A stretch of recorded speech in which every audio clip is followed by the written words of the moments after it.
Publications and comments, we've got quite a few. Question number 1 is Mr. Dishman. You have no comments. Oh, I see, you've got comments. Mr. Dix, you've got one comment to make? Well, my 3-minute address to you. Okay. Shoot. Comments. Yeah. He's making his address. Making the address now. Wait, questions and comments. We'll do the comments first. I preempt some of the questions. I don't want him to lose time later on. Sorry? I don't want him to lose time later on. It's all right. It's okay. It's only, you've got, I think, is it 2 minutes? 3 minutes. 3 minutes. Okay, as predicted, Capita has struck gold with Barnet Council. The contract should be costing about £36 million a year, and in 16 months, they will you, me, Barnet, £110 million. You can cut the numbers any way you want, but it's clear that Barnet is paying through the nose for this.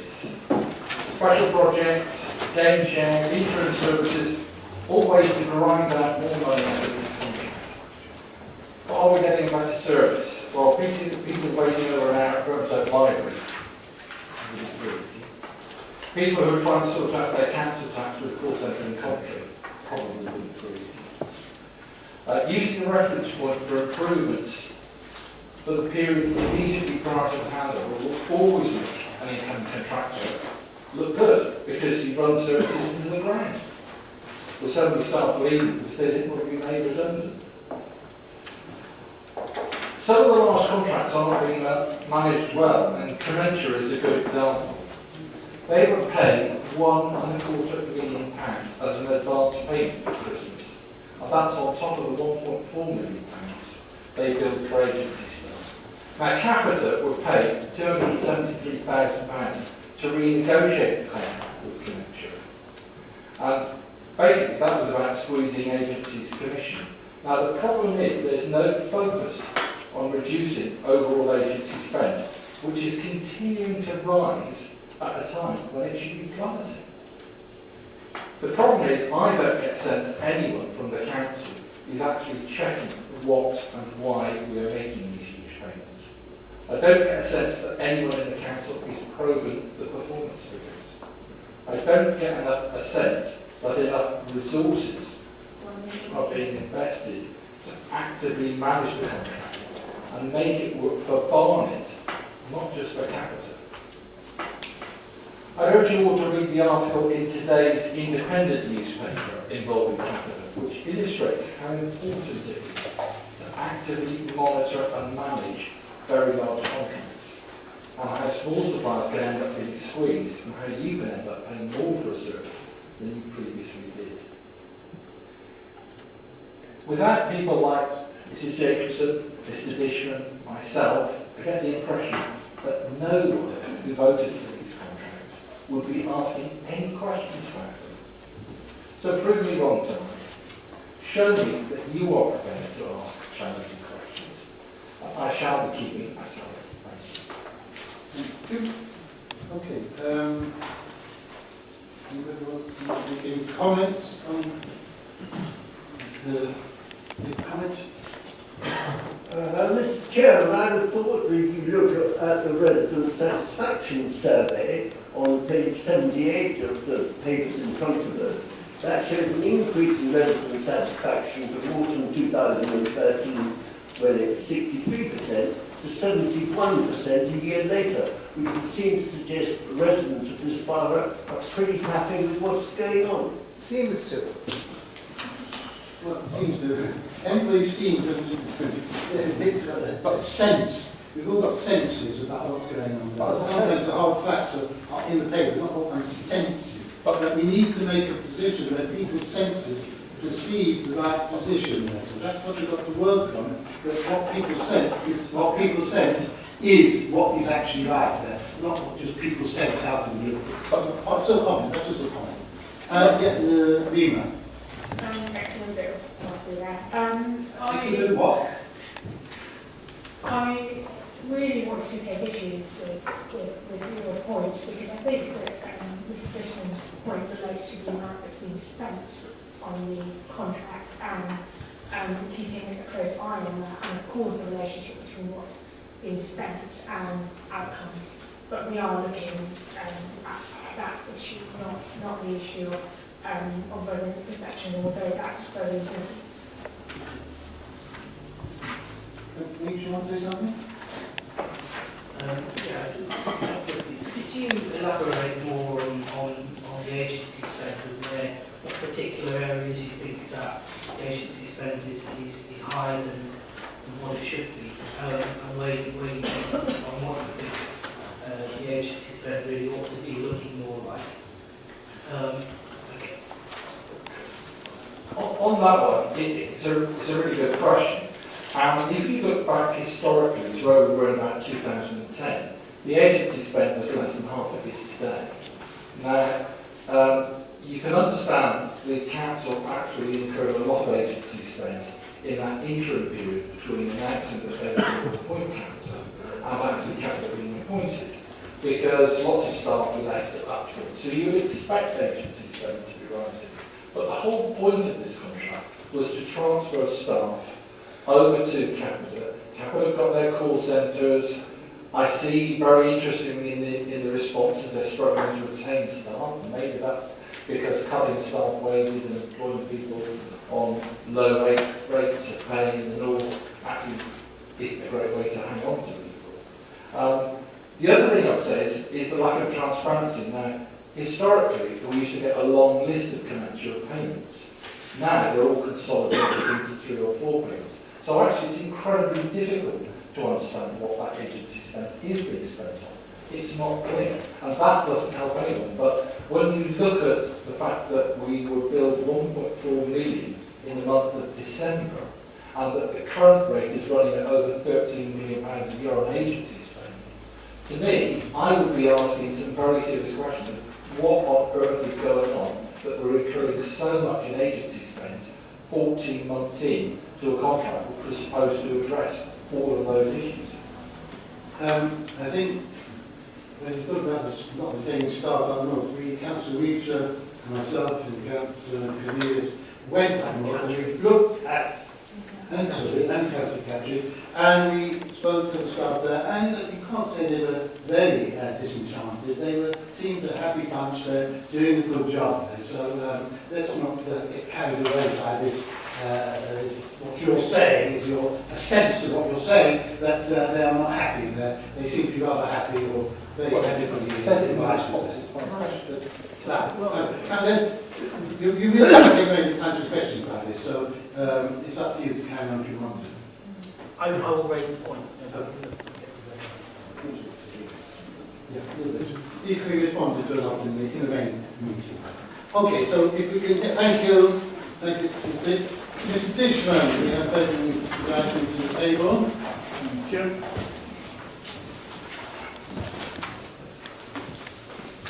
Okay, so if you've moved 10 computers on Monday from point A to point B, what will it cost to move the 11th one on Tuesday from point B to point C? Do you want to know, sir? You can send it on if you don't know. I do want an answer, yes, please. That's why I asked the question. Was that the supplementary? Yes.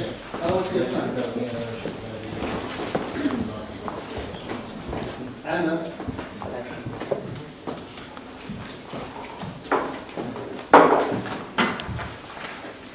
The 11th one doesn't cost something. The point of the contract and the section of the contract it quotes that says the devices can be moved, but where a group of devices of more than 10 is moved at the same time, then that's more likely to involve the kind of actual coordination of projects. So it's not the 11th one's charge, it's when we're requested to make movements. Anything up to 10 devices in one go doesn't cost anymore. If it goes above that, then we end up having to coordinate it as a new project. Okay, thanks. No, Last time because we listened to an application which is what no, because that makes the first answer wrong. It doesn't cost any more. I was told it doesn't cost at all. Yeah, right. Mr. Dix, what I propose doing is taking a question from you and then a question from Mr. Jacobson, otherwise you'll be monopolised. Should we sit at the table together? Yeah, come and sit next door to each other, otherwise captains and boys can be different. Okay, question number 2, Mr. Dix. Supplementary to it? Yes. Reordered. Thank you.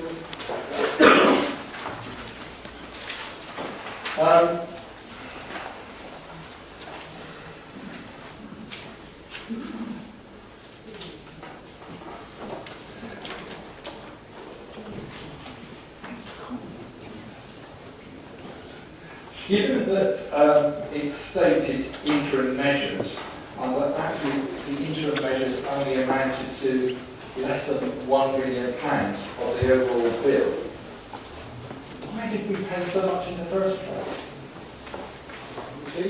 Mr. Hooton? This dates back to June 2013, and as you may remember, at that point in time, the council was in the middle of judicial review proceedings in respect of these contracts, and was unable to enter into those contracts until that had concluded. And given the uncertainty that created and the need for continuity of services, this interim contract was entered into to enable that sort of service to continue. Obviously, at that point in time, we didn't know how long that judicial review process would go on for, and what the outcome of that judicial review process would be. That ultimately is the reason why this contract was entered into. And I think that was set out in the committee at that point. It was agreed back in June, or very beginning of July 2013. No. Mrs. Jacobson, question number 14. Not quite sure you have a supplementary.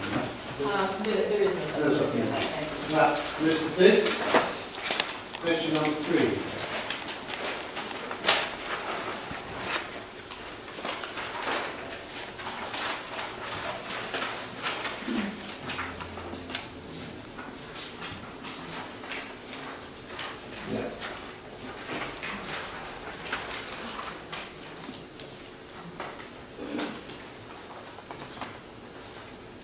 Appendix 1, I've totted up Appendix 1, and whichever way you cut it, I can't make it add up. Insofar as, if you add 16.1 million for background capital, 8.3 million for special projects, £1 million for interim spend, that equates to £63.5 million per annum, which is significantly more than the in-house work. In which case, where are the savings? I can't see the response to this question is I think another articulation of the response to previous questions that have been asked around the 16.1 million. What was it for? It was an upfront payment, and how has it been accounted for? I think we've said previously. It was in respect of capital investment in new systems, in upgrades to IT infrastructure and various elements. That was made as a cash payment up front, but that is accounted in the accountant's accounts over a 10-year period. So whilst 16.1 cash payment was made, that is then 1.6 million a year. So that's not the question I asked. The question I asked was, if you set that aside, accept that that's part of a phased payment, and you set aside that 8.3 million of special projects, and you set aside the £1 million of interim payments, you're still left with a sum that equates to £63 million per annum. And I can't equate that with the baseline figure and the guaranteed savings that were promised, which are miles away from that. So what I'm saying is, I don't dispute the significance. I'm just saying, when I set that aside, it's still £63.5 million. So if you look at the figures in the published payment schedule, so that 265 million is consistent with the figures that went into the Cabinet report when the contract was originally agreed, that said actually over a 10-year period the in-house services will cost about 390 million, and the Capita contract will cost about 320 million. That was comprised of the sort of 265 here and some what we call managed budget payments, so payments for rent and utilities and such like for our accommodation. So that's where the 70 million came from. In terms of the payment schedule that was published also sets out the fact that the service payments are paid quarterly in advance. So at any given cut-off point at the end of the year, we may have paid in advance for services that are then delivered in the following period. So a combination of the things you mentioned, the 16.1, the interim service agreement, and the fact that that payment schedule is quarterly in advance reconcile to the fact that we are making the savings that we originally set out. So again, I come back to that 265 million is the figure that was originally agreed, complicated slightly by the interim service agreement, but it was the figure that was originally agreed by Cabinet in December 2012. I've got 90% of that, but I'm not sure about that. You got 90%? You answer 90%? I understood it, I don't agree with it. Okay, fine. Good. If you feel so comfortable, very good. I don't understand. Very good, thank you. Mr. Jacobson. Yes. Question 15, yeah? Question 15, as you can see, I've been provided with a link. I got this link by email at home. I tried it, access is denied.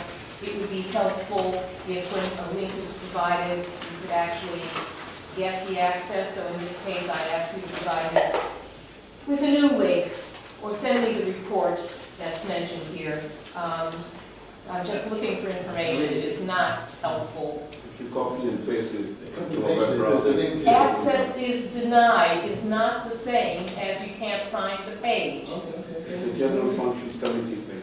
Okay, if it isn't, Not if that with isn't this link. can we check on that to make sure that is the right link?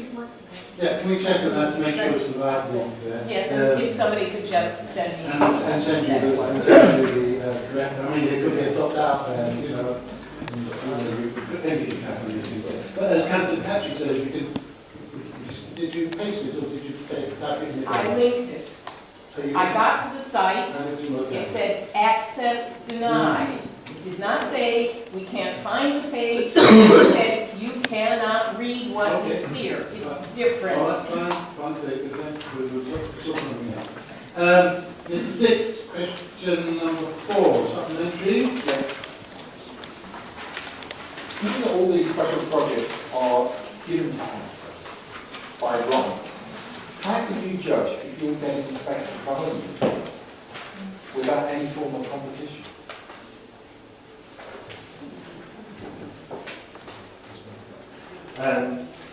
So these special projects were originally specified in the contract that was entered into. So typically it will be the corporate programs team, it will be specialist IT projects that happen outside of the original scope of the contract. Support for the Capita program, so schools, technical fees, things like architects, project management, health and safety, and various elements like that.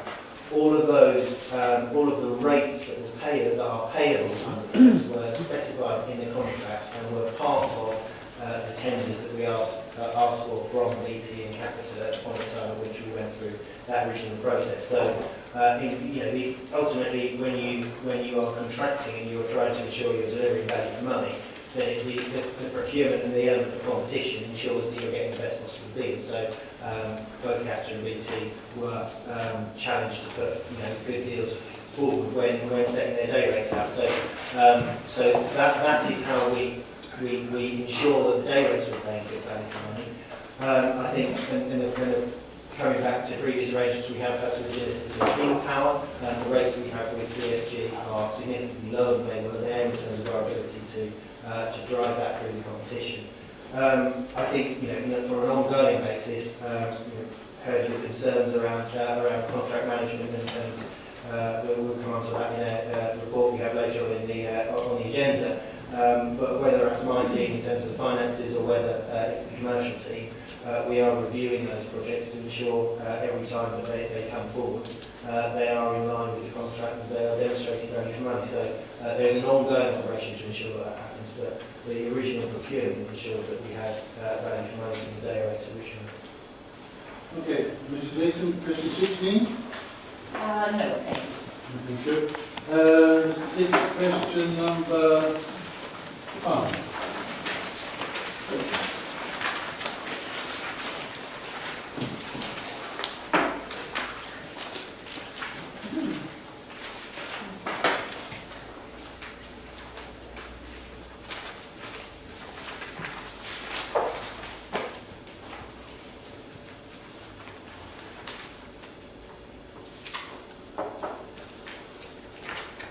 I suppose my supplementary question is it good business practice?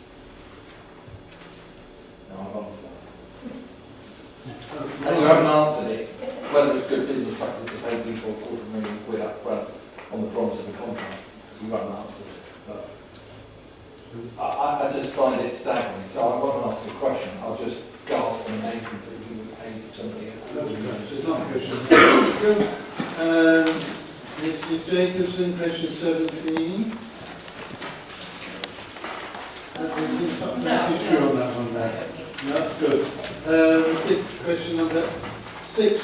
Are you gasping or asking a question on this one?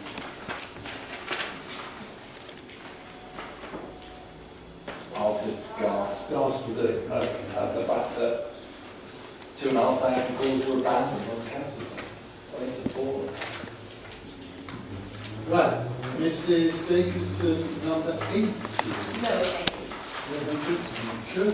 Mr. Dix, question number 7. Yeah, this one, I'm not convinced by the answer, so I'll ask a slightly different question. As long as it relates to the question. Oh, it totally relates to it. 1,763 people who joined the queue at Barnet House had a 0 waiting time as part of this. How can you have a 0 waiting time? And does that directly impact on the average initial wait time? Because that's the way it's been calculated.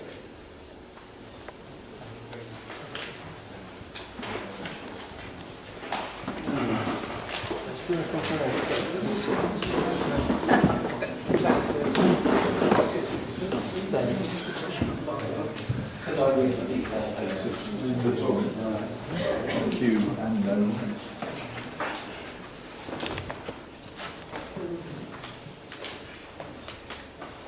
Yes, so the reason I mentioned 0 tickets is because when people go in there, actually they'll take a ticket and they are asked by people there what they're there to see to make sure that they're there for service that we provide there.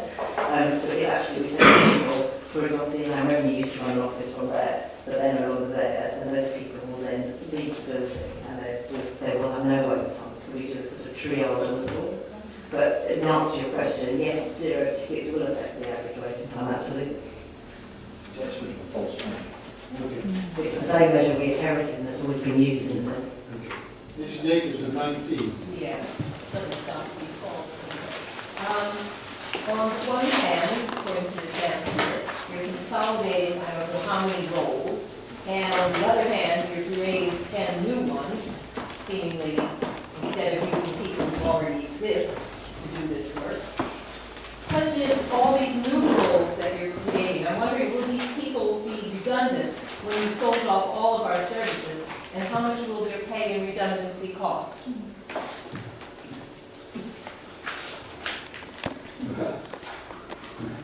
You have to feel that one.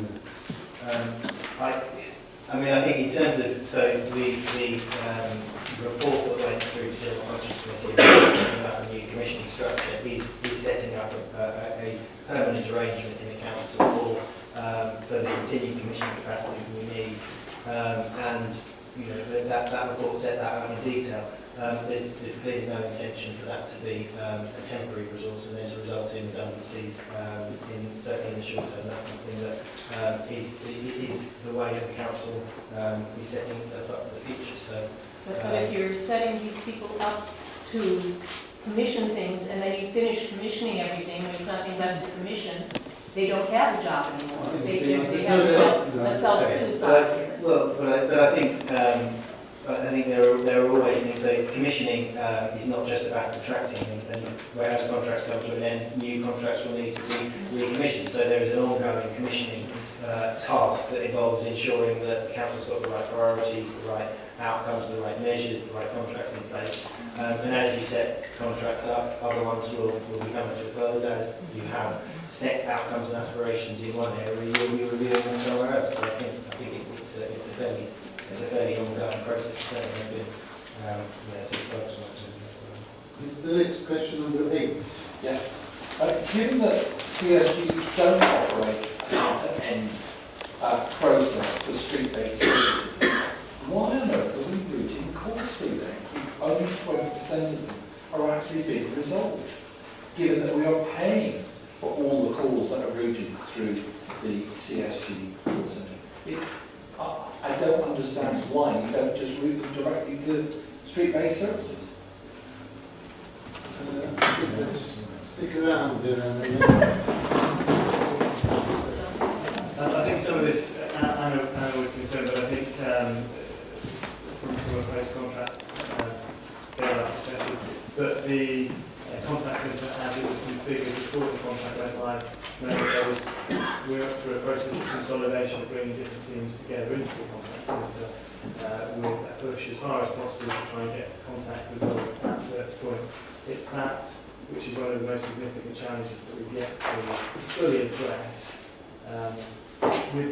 before the contract go live and post contract go live, and what you're seeing here is a continuation of that particular challenge. You want to use a lot more of our collective attention on centre. you want to add to that, Hannah? Yeah, so obviously, in year 2, the second year of the contract, our bigger focus is to get more post-contact resolution in the contact centre. I think the particular market that you were looking at, we had particular issues with street-based services with the Unimap system, where we can report directly to the refuse vehicles to say where bins haven't been collected, or can they go back and actually collect them. So in those situations, we do have to refer them on to street-based services because they have the information we can't see around the rounds. But in a lot of cases, we are logging jobs, graffiti, things like that, directly into their system. So we are handling those in the contact centre and not referring them. Our objective next year is to do more things into the front end so that we can resolve them, so that they're left actually making sure that the fulfilment side of it gets done by contractors or other people. Okay. Jason, question 20? Okay. No, so that would be 29.